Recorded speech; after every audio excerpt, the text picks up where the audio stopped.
क्या आपको भी लगता है कि राहु या केतु की दशा ने आपकी लाइफ को अनस्टेबल करके रखा है? तो शायद आप पूरे सही नहीं हैं। आइए इनको समझते हैं और इनसे कैसे बेस्ट रिजल्ट ले सकते हैं वो देखते हैं। वीडियो को लास्ट तक देखिएगा। हिंदू मैथोलॉजी में आप सभी ने इनकी स्टोरी सुनी होगी। सागर मंथन के समय जब अमृत का एक घड़ा निकला तो विष्णु भगवान मोहिनी अवतार लेके केवल देवों में अमृत बांटने लगे। तभी स्वर भानु नाम के असुर ने देव रूप धारण कर लिया और जाके सूर्य और चंद्रमा के बीच बैठ गया। जैसे ही स्वर भानु ने अमृत ग्रहण किया, चंद्रमा और सूर्य ने उन्हें पहचान लिया। तभी विष्णु भगवान ने अपने सुदर्शन चक्र से स्वर भानु के शीर्ष को उसके धड़ से अलग कर दिया। वही शीर्ष राहु और धड़ केतु कहलाता है। तभी एस्ट्रोलॉजी में राहु या केतु की सूर्य या चंद्रमा से युति अच्छी नहीं मानी जाती। यह ग्रहण दोष को दर्शाती है, बट इससे घबराने की जरूरत नहीं है और वीडियो के अंत में इसकी भी बहुत इफेक्टिव रेमेडीज हैं। आइए इसे एस्ट्रोनॉमी से भी समझते हैं। राहु और केतु कोई भी फिजिकल प्लैनेट्स नहीं है, वो केवल इमेजनरी पॉइंट्स हैं।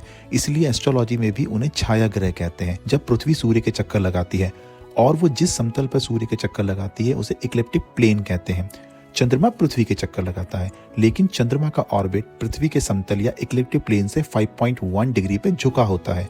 तो चंद्रमा पृथ्वी की परिक्रमा करते हुए पृथ्वी के समतल या इक्लिप्टिक प्लेन को जहां जहां कट करता है वो पॉइंट राहु और केतु कहलाते हैं। जब चंद्रमा पृथ्वी के समतल को काटते हुए नीचे की ओर जाता है तो उसे केतु या साउथ लूनर पॉइंट कहते हैं, और जब चंद्रमा पृथ्वी के समतल को काटता हुआ ऊपर की ओर जाता है तो उसे राहु या नॉर्थ लूनर पॉइंट कहते हैं। आप देख सकते हैं कि ये दोनों पॉइंट हमेशा एक दूसरे के अपोजिट होते हैं, इसलिए आपने बर्थ चार्ट में भी इन्हें हमेशा एक दूसरे के अपोजिट देखा होगा।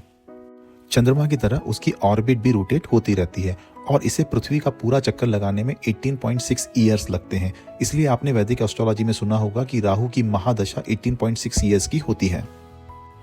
एस्ट्रोनॉमी के अकॉर्डिंग जब चंद्रमा राहु या केतु के पॉइंट पर सूर्य और पृथ्वी से एक लाइन में होता है तो ग्रहण पड़ता है।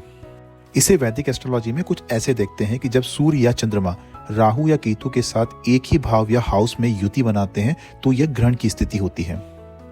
ऐसे ही राहु जब किसी भी ग्रह के साथ युति बनाता है तो एक अलग योग की स्थिति निर्मित होती है। जैसे जब राहु सूर्य के साथ युति बनाता है तो ग्रहण योग या पितृ योग की स्थिति उत्पन्न होती है।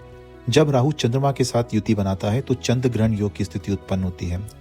जब राहु मंगल के साथ युति बनाता है तो अंगारक योग की स्थिति उत्पन्न होती है। जब राहु बृहस्पति या गुरुदेव के साथ युति बनाता है तो गुरु चांडाल योग की स्थिति उत्पन्न होती है। जब राहु बुध के साथ युति बनाता है तो जड़त्व योग की स्थिति उत्पन्न होती है। जब राहु शुक्र के साथ युति बनाता है तो शुक्र राहु योग की स्थिति उत्पन्न होती है।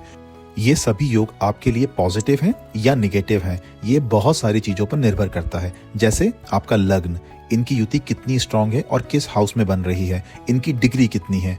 आप मुझे डीएम कर सकते हैं अगर ऐसी कोई भी युति आपके बर्थ चार्ट में है और मैं पूरी कोशिश करूंगा आपसे कनेक्ट करके उसकी पूरी स्थिति बताने की। इन सब योगों के नेगेटिव इफेक्ट में एक बहुत ही कॉमन चीज देखी गई है और ये तब बहुत ज्यादा देखी जाती है जब राहु की महादशा या अंतरदशा चल रही होती है। ये आपने भी नोटिस किया होगा अगर इनमें से कोई भी एक योग आपके बर्थ चार्ट में है, और वो है मेंटल स्ट्रेस, कंफ्यूजन, लो डिसीजन मेकिंग पावर और एंजाइटी। और इसके लिए बहुत सारे एस्ट्रोलॉजर्स अलग अलग रेमेडीज बताते हैं, जैसे मंत्र जाप करना या कुछ दान करना या कोई रत्न पहनना और बहुत सारे। लेकिन मैं आपको बहुत ही सिंपल और बहुत ही इफेक्टिव रेमेडीज बताने जा रहा हूँ जो आप कहीं भी और कभी भी कर सकते हैं। Number 1, meditation. आपको डेली 10 मिनट से 40 मिनट तक का माइंडफुलनेस मेडिटेशन करना है। ये एक ट्राइड एंड टेस्टेड रेमेडी है जिसने बहुत सारे लोगों को उनके राहु की दशा में बहुत पॉजिटिव रिजल्ट दिए हैं।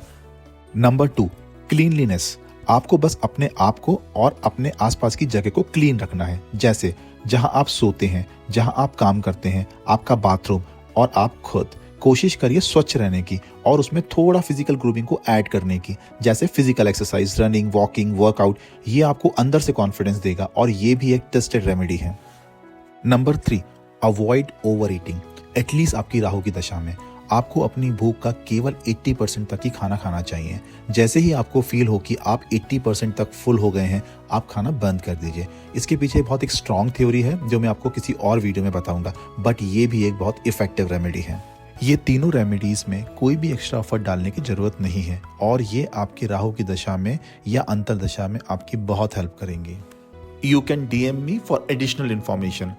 Also, please follow, like, share and subscribe for more related videos. Thank you.